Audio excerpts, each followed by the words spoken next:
il va y avoir deux types de notation. Le premier type de notation, c'est ce qu'on appelle le pré-judging. Et donc en amont, avant c'était plutôt dans la matinée. Avant c'était plutôt dans la matinée, là ça a été ce midi avant le concours. C'est ça.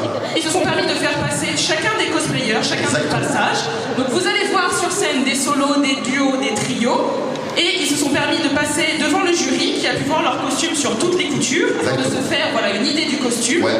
Car on rappelle que pour ce concours, il y a une notation globale qui est faite en 50-50. Voilà, c'est d'accord, voilà, très bien. 50% de la note ira au costume, donc c'est pour ça que les jurys ont pu les voir. Et après, ce qu'on va faire juste après... Eh bien, 50% de la note pour la prestation scénique, mesdames et messieurs. Ce que vous êtes venus voir, vous allez bien manger, je pense, aujourd'hui. Vous allez très bien manger aujourd'hui. Ça va être la régalouse. Ça va être la régalouse. Mais mesdames et messieurs, comment faire un concours cosplay sans notre parterre de jury? Ils sont là, ils sont déjà installés. Mesdames et messieurs, s'il vous plaît, je voudrais une ovation à Avalon, Enelden, Niapti, Sabalson et Symphonia.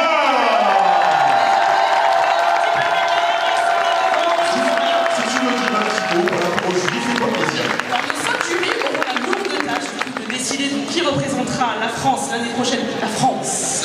La France. La France. L'année prochaine. Non, j'arrête. Et du coup, nous avons nos 5 jurys. Donc, nous avons Avalon et aussi Niapi, je vous mets ensemble, qui nous viennent de la Belgique. Incroyable. La Belgique. Ouais. Nous avons Enelden, qui nous vient de la Suisse. La Suisse. Et nous avons Mademoiselle Symphonia, qui nous vient de l'Allemagne. Ok. Et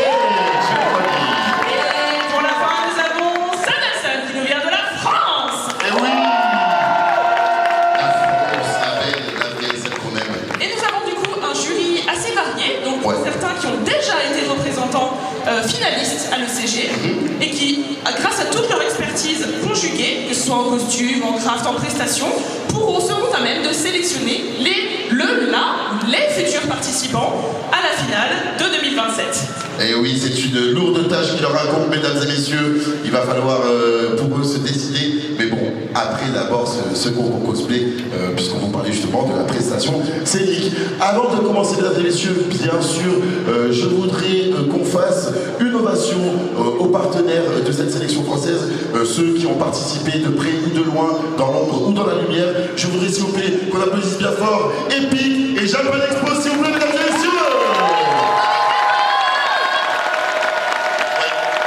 Sans eux, je peux vous dire qu'il n'y aurait rien. Et organiser un concours cosplay, c'est quelque chose qui prend du temps très chronophage. Donc il faut les remercier, surtout quand le travail est bien fait.